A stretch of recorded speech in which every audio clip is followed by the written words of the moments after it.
Selamat malam Bapak Ibu Saudara-saudari yang terkasih Jemaat GKI Jatinegara dan Bajem Bintara. Mari sebelum kita memulai ibadah mesbah doa kita mempersiapkan Alkitab kita terlebih dahulu.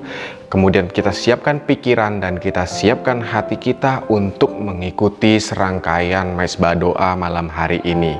Kiranya Tuhan Yesus memberkati. Mari Bapak Ibu Saudara-saudari yang terkasih, kita memulai ibadah mesbah doa kita dengan berdoa. Bapa di surga, kami berdoa kepadamu Tuhan untuk pimpinan padamu untuk mesbah doa kita pada malam hari ini. Tuhan, pimpin setiap kami, bukakan setiap hati kami dan juga hikmat kami. Dan ketika kami mendengarkan dan merenungkan firman-Mu, kami dapat mengerti apa yang ingin Kau sampaikan nanti Tuhan. Pimpin serangkaian ibadah kami, mulai dari awal, pertengahan hingga akhir, kami serahkan hanya ke dalam tangan-Mu. Ini Tuhan, doa kami demi nama Yesus Kristus, Juru Selamat yang hidup. Amin.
Bapak Ibu Saudara-saudari sekalian, mari sebelum kita merenungkan kebenaran firman Tuhan, kita mohon pimpinan daripada Tuhan untuk memimpin kita mendengarkan kebenaran daripada firman Tuhan. Bapa di surga, kami datang kepadamu untuk mendengarkan kebenaran daripada firman-Mu. Berbicaralah kepada setiap kami Tuhan, kami sudah membukakan hati dan pikiran kami. Biarlah apa yang akan diberitakan, kami terus mengingatnya di dalam kehidupan kami sehari-hari. Dan kami juga dapat menjalankan dengan sukacita yang daripada-Mu Tuhan. Ini doa kami ya Tuhan, kami serahkan ke dalam tangan-Mu, pakai hamba-Mu yang akan menyampaikan kebenaran firman Tuhan. Demi nama Yesus Kristus, Juru Selamat yang hidup. Amin. Bapak Ibu Saudara sekalian, ayat pada malam hari ini saya ambil dari Yakobus pasal 1 ayat yang kedua sampai yang ke-8 yang berbunyi demikian. Saudara-saudaraku, anggaplah sebagai suatu kebahagiaan apabila kamu jatuh ke dalam berbagai pencobaan. Sebab kamu tahu bahwa ujian terhadap imanmu itu menghasilkan ketekunan. Dan biarkanlah ketekunan itu memperoleh buah yang matang, supaya kamu menjadi sempurna dan utuh dan tak kekurangan satu apapun. Tetapi apabila di antara kamu ada yang kekurangan hikmat, hendaklah ia memintakannya kepada Allah, yang memberikan kepada semua orang dengan murah hati dan dengan tidak membangkit-bangkitkan, maka hal itu akan diberikan kepadanya. Hendaklah ia memintanya di dalam iman dan sama sekali jangan bimbang. Sebab orang yang bimbang sama dengan gelombang laut yang diombang-ambingkan kian kemari oleh angin. Orang yang demikian janganlah mengira bahwa ia akan menerima sesuatu dari Tuhan. Sebab orang yang mendua hati tidak akan tenang dalam hidupnya. Bapak, Ibu, Saudari sekalian, senang malam hari ini kita bisa berjumpa kembali di Mesbah Doa Online GKI Jatinegara. Berbicara mengenai pencobaan, seringkali kita mendengar percakapan orang-orang yang berbicara demikian. Sabar. Mungkin cobaan ini adalah dari Tuhan. Ketika mengalami berbagai permasalahan yang kadang bahkan tak kunjung selesai, atau bahkan sampai merasa hampir putus asa, kemudian seringkali seseorang merasakan bahwa kadang itu pun hanya dirinya sendiri yang mengalami pencobaan, sementara orang lain tidak. Bahkan kadang timbul di dalam benak kita pertanyaan demi pertanyaan, yang kadang-kadang ini malah menjadi menyulitkan kita sendiri. Pertanyaannya biasanya sebagai berikut. Apa sumber pencobaan ini? Mengapa Tuhan membiarkan pencobaan ini terhadap saya, terhadap orang-orang yang percaya? Bahkan kadang pun bertanya, bagaimana cara menghadapi persoalan atau pencobaan ini? Karena saking tidak menemukan jalan keluar, yang pasti kebanyakan dari pemikiran kita lah yang dijawab oke jawabannya. Bapak, Ibu, Saudara sekalian, Alkitab mengajak kita berpikir bukan sesuai dengan pikiran kita, tetapi sesuai dengan apa yang Alkitab katakan. Di dalam kitab yang sudah kita baca, Yakobus khususnya, yang jelas mengatakan, jikalau ada pencobaan, selesaikan dengan hikmat dari atas. Pasti di dalam pikiran Bapak, Ibu, Saudara-saudari sekalian berpikir demikian. Bagaimana cara menyelesaikannya pencobaan melalui hikmat yang di atas? Lalu siapa yang akan memberikan hikmat itu? Lantas bagaimana cara saya meminta hikmat? Pertanyaan-pertanyaan demikian sudah pernah diajukan oleh orang-orang pada zaman itu, khususnya zaman Alkitab. Untuk melihat lebih jauh yang dimaksud tentang jikalau ada pencobaan, selesaikan dengan hikmat dari atas. Mari kita maju sedikit demi sedikit. Yang pertama, jikalau ada pencobaan, anggap sebagai ujian ketekunan iman. Berbicara mengenai pencobaan di dalam Alkitab, kita ini memiliki banyak macam arti. Yang pertama, bisa itu sesuatu yang dimaksudkan untuk menjatuhkan kita, dan ini berasal dari si iblis atau setan. Misalkan di dalam Matius pasal 4 ayat 1-11 mengatakan demikian. Ketika pencobaan di padang gurun terhadap Yesus. Kemudian yang kedua, pencobaan di dalam surat Yakobus pasal 1 ayat yang ke-13. Kedua, sesuatu yang dimaksudkan untuk menguatkan iman kita dan menghasilkan ketekunan. Yakobus pasal 1 ayat 3 tadi yang kita baca. Kemudian yang ketiga, ini merupakan penggabungan dari poin 1 dan poin kedua. Misalkan contoh kasus di dalam Ayub. Setan dengan izin dari Tuhan memberikan cobaan kepada Ayub. dengan berbagai macam hal yang bertujuan untuk menjatuhkan Ayub ke dalam dosa. Tetapi pada saat yang sama, Tuhan menggunakan itu semua untuk menguatkan Ayub. Dalam konteks yang akan kita bahas pada malam hari ini, khususnya Yakobus pasal 1, 2 ayat 2-8, pencobaan yang dimaksud adalah pencobaan dalam artian yang kedua, yakni menguatkan iman dan menghasilkan ketekunan itu sendiri. Dari manakah gerangannya muncul perkataan demikian? Ya dari surat Yakobus lagi, Bapak Ibu Saudara sekalian, khususnya di ayat yang ketiga. Mari kita lihat jauh lebih dalam lagi. Bapak Ibu Saudara yang terkasih dalam Kristus Yesus, di ayat yang kedua dimulai dengan kata demikian. Saudara-saudaraku, anggaplah sebagai suatu kebahagiaan apabila kamu jatuh ke dalam berbagai-bagai pencobaan. Bagian ini menunjukkan kepada kita bahwa Yakobus ingin mengatakan bahwa bukan dengan sengaja kita harus jatuh ke dalam pencobaan, atau bahkan dengan gampang mengatakan saya jatuh ke dalam pencobaan. Bukan demikian. Dengan alasan kadang-kadang memutarbalikkan perkataan pencobaan ini. Dengan alasannya lagi, ini pencobaan daripada Tuhan kepada saya. Bukan demikian.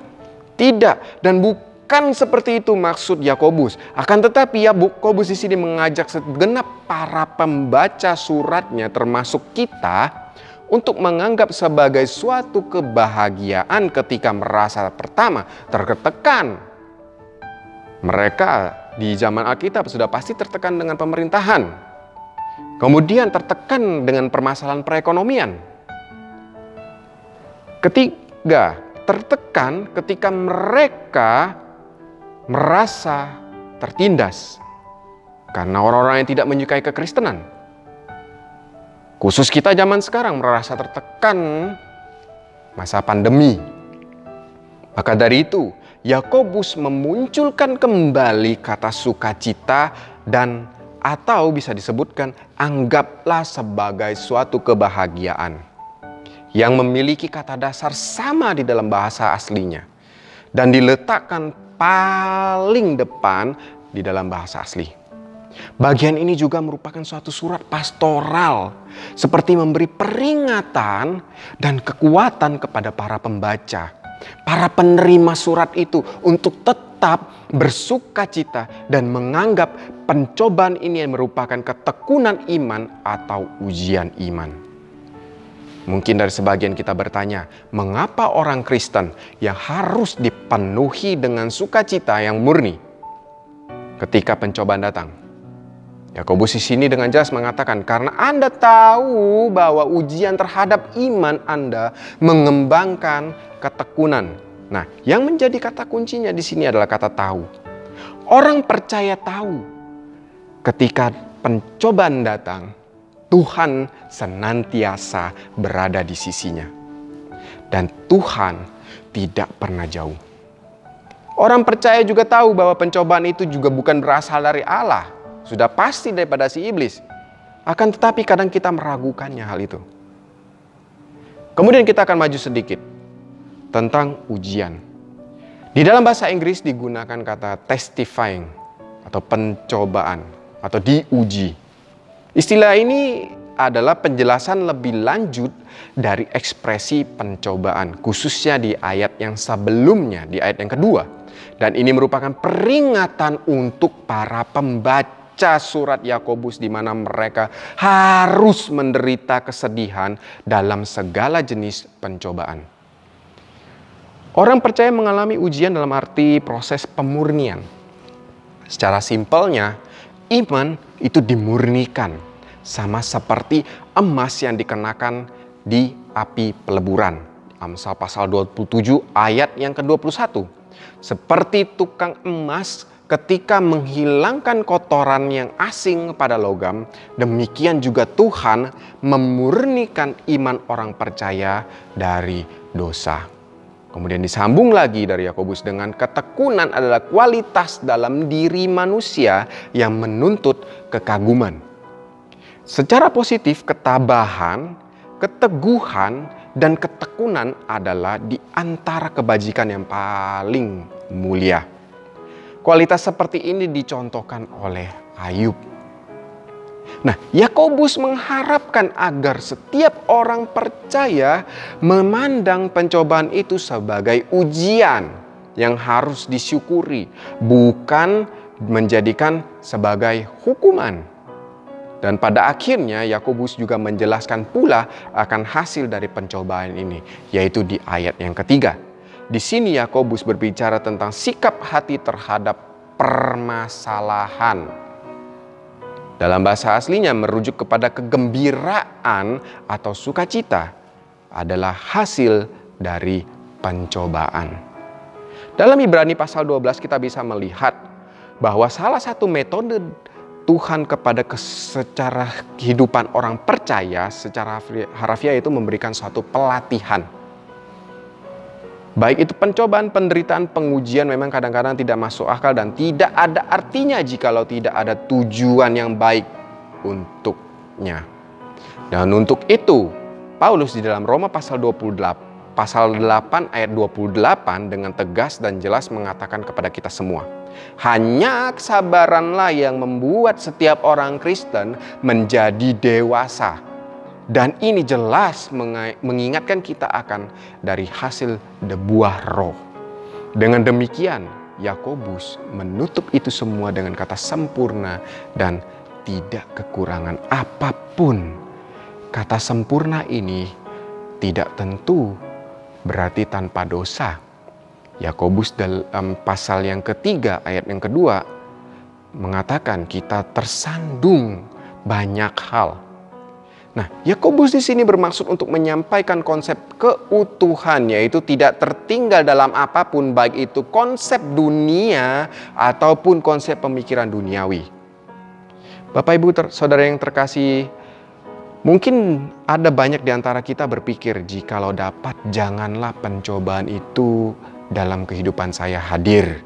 Jikalau bisa janganlah pencobaan itu berat. Namun ketika kita tahu bahwa ketekunan itu mempunyai sifat yang aktif, maka kita juga akan memikirkan ulang Bapak Ibu mengenai pencobaan ini. Hal ini dikarenakan ketika kita mundur dari proses pencobaan ini, maka akan menghasilkan kekalahan dalam ketekunan iman. Orang Kristen bertahan dalam ketekunan iman dengan melihat kepada satu saja, yaitu kepada Yesus Kristus. Ibrani pasal 12 ayat 2 dan Roma pasal 5 ayat 3-5 di dalam perjalanan menuju kesempurnaan imannya. Orang Kristen juga percaya bahwa Tuhan selalu melihat imannya dan sudah barang tentu Tuhan akan menyediakan sarana-sarana untuk menopang setiap ujian dalam kehidupan sehingga kesabaranlah yang diperoleh. Orang yang beriman memiliki keutamaan yakni ketabahan atau kesabaran yang melekat pada Tuhan khususnya di dalam imannya. Dan bertahan dalam melakukan kehendak Tuhan dan tidak dapat dialihkan dari tujuan utamanya, yaitu untuk melayani Tuhan. Untuk itu Bapak Ibu Saudara sekalian, frasa terakhir yang dipakai oleh Yakobus yaitu tidak kekurangan apapun. Yakobus dengan jelas menekankan kepada kita bahwa jika kita telah menerima semua bagian yang diperlukan dalam membuat kita dewasa dan lengkap, dan jika Tuhan telah memberikan kita semua sehingga kita tidak kekurangan apapun, kita harus mampu menanggung cobaan yang terjadi pada kita. Dan Tuhan pasti melengkapinya sepenuhnya dan kita mampu bertahan di dalam iman. Yang kedua, jikalau ada pencobaan, minta hikmat dari atas. Bapak Ibu Saudara yang terkasih, setelah Yakobus mengajak menguatkan di ayat yang sebelumnya, para pembacanya itu tentang pencobaan, selanjutnya ia mendorong para pendengar, jikalau ada yang kekurangan hikmat, minta dari Tuhan saja. Bukan dari dunia, bukan dari orang, bukan dari apapun. Hal ini dikatakan oleh Yakobus sudah barang tentu karena ada golongan yang menekan mereka melalui pemikiran-pemikiran dan membuat para perantau ini bimbang di dalam menentukan keputusan ataupun menghadapi berbagai pencobaan. Dan sudah barang tentu pemikiran-pemikiran mereka disesatkan. Kadang-kadang sampai jatuh pencobaan mereka merasa sudah tidak ada harapan. Dan inilah yang menjadi titik fokus daripada perhatian Yakobus kepada para pembaca dalam menghadapi cobaan yang sedemikian rupa. Sehingga mereka tahu bagaimana menghadapi pencobaan-pencobaan tersebut. Di titik ini Yakobus bergerak sedikit dari integritas moral ke kebijaksanaan yang satu-satunya adalah sumber adalah Tuhan. Sementara manusia setidaknya memiliki bagian dan tanggung jawab memang atas perkembangan moral mereka, tetapi hikmat bukan datang dari manusia, tetapi daripada Tuhan.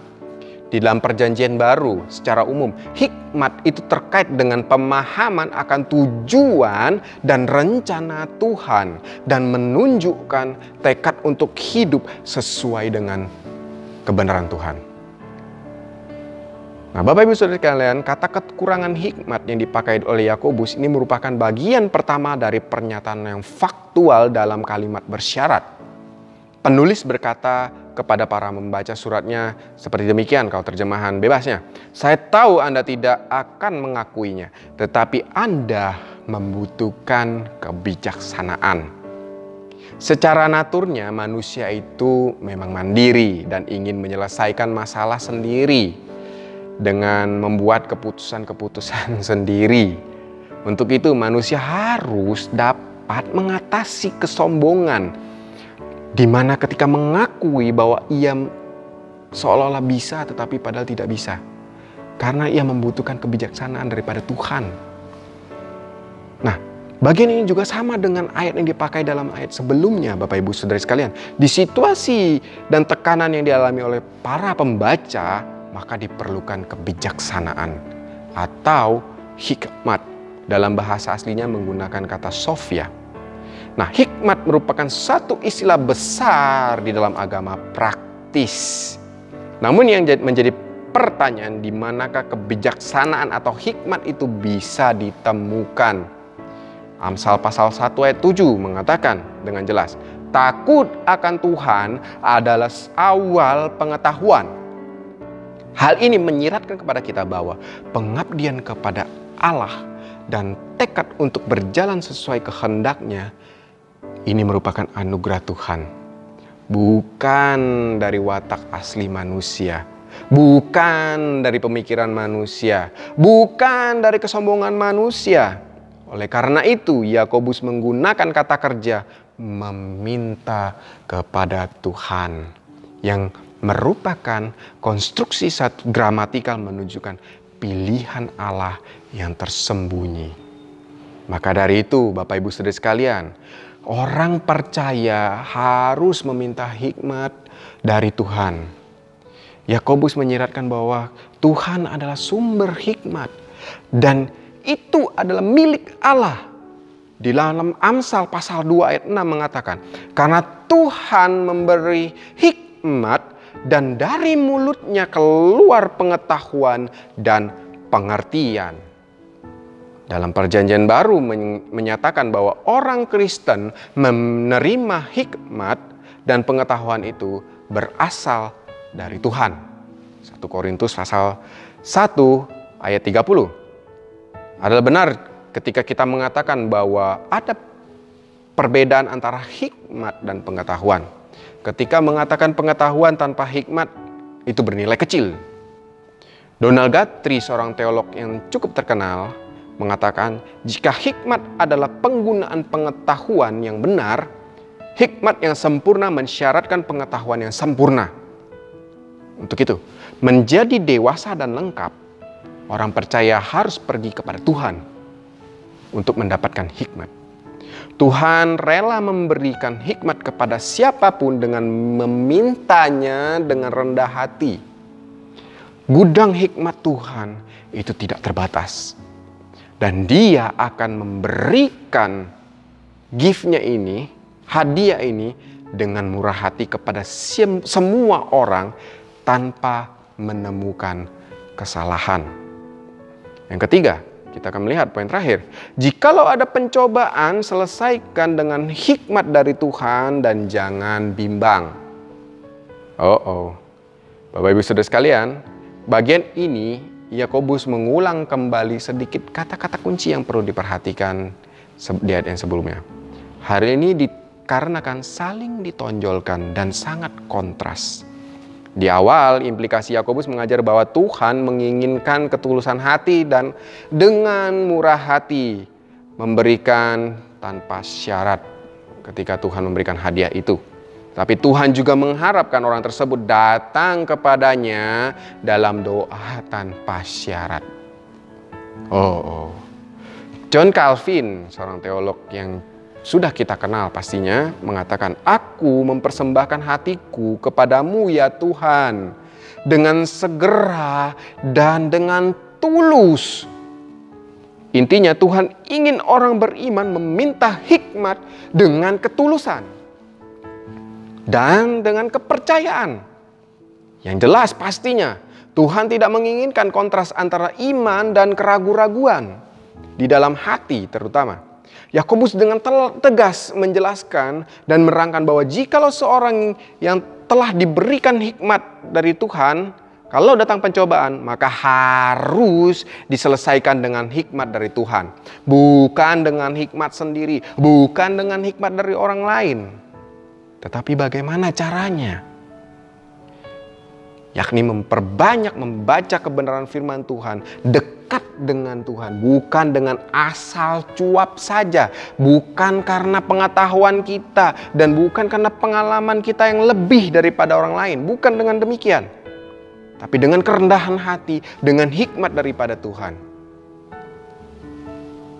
Bapak Ibu Saudara sekalian, ketika orang percaya sudah mendapatkan hikmat dari Tuhan, jangan bimbang. Yakobus juga menggambarkan bahwa orang yang bimbang sama seperti kapal yang dihanyutkan dan diombang-ambingkan, gampang terbawa arus di tengah laut. Hal ini menunjukkan kepada kita Bapak Ibu Saudara sekalian bahwa orang yang bimbang mudah dihasut. Orang yang bimbang mudah jatuh. Orang yang bimbang mudah sekali jatuh ke dalam dosa. Orang yang bimbang tidak memiliki kebijaksanaan Bapak Ibu Saudara sekalian ketika menghadapi pencobaan. Dan apa yang mereka lakukan? Mereka menahan hikmat dari Tuhan. Yakobus dengan jelas menyebutkan orang yang meragukan adalah orang yang meragukan kebenaran, kuasa, dan janji Tuhan. Tuhan mengharapkan umatnya datang kepadanya dengan iman dan Ia akan memberikan mereka apa yang mereka minta. Dalam konteks Yakobus kita ini, memberikan mereka hikmat ketika mencari kepada Allah. Bagaimana dengan orang yang ragu? Mereka tidak akan mendapatkan apa-apa dari Tuhan, Bapak Ibu Saudara sekalian. Untuk itu, Bapak Ibu Saudara sekalian, ketika kita menghadapi pencobaan, sudahkah kita meminta hikmat dari Tuhan? Ataukah kita malah mencari hikmat duniawi atau bahkan hikmat yang lain? Dan bagaimana ketika hikmat itu sudah diberikan dari Tuhan kepada kita? Apakah kita terus bimbang atas penyertaan Allah? Akankah ketika kita menghadapi pencobaan, kita akan surut imannya? Ataukah ketika pencobaan datang, kita tetap seperti yang diingatkan Yakobus, yakni tetap bersuka cita dan ingat kepada Kristus? Satu topik yang menjadi perenungan untuk Bapak, Ibu, Saudara-saudari sekalian. Kiranya dapat menjadi berkat melalui firman ini. Amin. Mari kita berdoa. Bapa di surga, kami mengucap syukur Tuhan untuk kebenaran firman-Mu. Biarlah apa yang telah kami dengarkan ketika kami mengalami pencobaan, kami dapat berpikir melalui hikmat daripada-Mu Tuhan. Kami bukan mencari hikmat itu dari dunia, bukan mencari hikmat itu dari orang lain, bukan mencari hikmat itu dari hal-hal yang ada sehingga menimbulkan pencobaan itu semakin parah di dalam kehidupan kami. Tuhan, berikanlah kami juga hikmat ketika mendengarkan firman-Mu ya Tuhan, sehingga kami dapat merenungkan, dapat menjalani firman itu sebagaimana yang Engkau kehendaki ya Tuhan. Tuhan, kami juga tidak ingin menjadi seperti orang yang mudah diombang-ambingkan ke sana ke sini ketika kami mengalami pencobaan sehingga kami jatuh ke dalam dosa lebih berat lagi. Itu bukanlah satu kehendak daripada-Mu Tuhan. Tuhan, kami bersyukur Tuhan untuk malam hari ini firman-Mu biarlah dapat menjadi berkat setiap jemaat-Mu yang mendengarkan. Ini doa kami Tuhan demi nama Yesus Kristus, Juru Selamat hidup. Amin.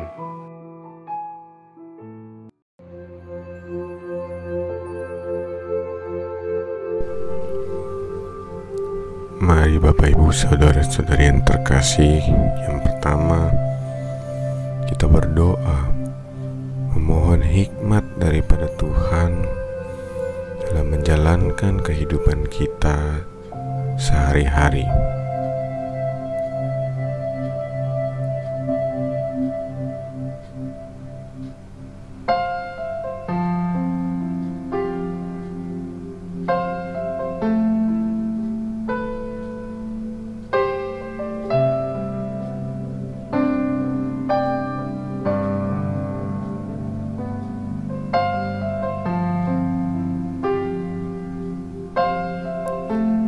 Yang kedua, mari kita menaikkan pokok doa kita kepada Tuhan. Kiranya Tuhan senantiasa memberkati bangsa ini, menyertai bangsa ini melalui hikmat yang diberikan kepada pemerintah, baik itu presiden, wakil presiden, serta jajaran yang ada. Mari kita berdoa.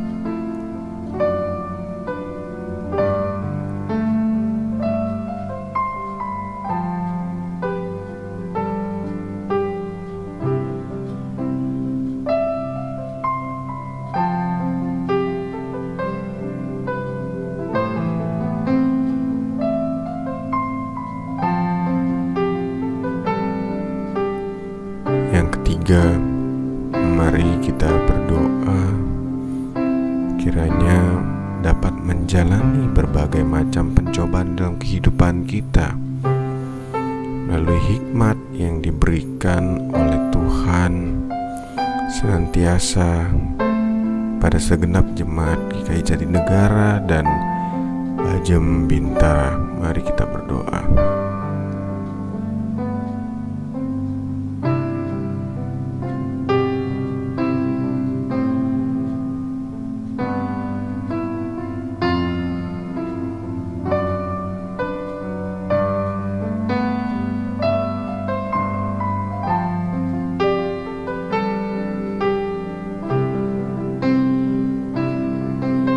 Inilah doa kita. Tuhan, terima kasih buat penyertaan-Mu. Biarlah Tuhan melalui hikmat yang Kau berikan dan juga setiap doa yang telah kami naikkan pada malam hari ini, kami serahkan ke dalam tangan-Mu. Demi nama Tuhan Yesus Kristus, Juru Selamat yang hidup. Amin.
Mari Bapak Ibu Saudara sekalian, kita akan menutup ibadah mesbah doa kita malam hari ini. Bapa di surga, kami bersyukur untuk ibadah mesbah doa pada malam hari ini Tuhan. Biarlah apa yang telah kami renungkan, apa yang telah kami dengarkan melalui firman-Mu dapat kami terapkan dalam kehidupan kami sehari-hari. Tuhan, inilah doa kami, Tuhan kiranya senantiasa memberkati untuk jemaat-jemaat-Mu yang ada di GKI Jatinegara dan juga Bajem Bintara. Ketika mendengarkan firman ini, kami dapat melakukan dan menerapkan di dalam kehidupan kami sehari-hari, yaitu melalui daripada firman, hikmat-Mu dan firman-Mu ya Tuhan. Ini doa kami Tuhan, kami serahkan ke dalam tangan-Mu. Terima kasih ya Tuhan buat pimpinan-Mu. Demi nama Yesus Kristus, selamat hidup. Amin. Bapak Ibu Saudara-saudari sekalian, demikianlah ibadah mesbah doa kita. Biarlah melalui hikmat daripada Tuhan menuntun kita melewati berbagai pencobaan. Biarlah juga melalui hikmat dari Tuhan yang akan memberikan kita satu pegangan yang teguh, yaitu akan menikmati janji Tuhan ketika Ia datang untuk yang kedua kalinya.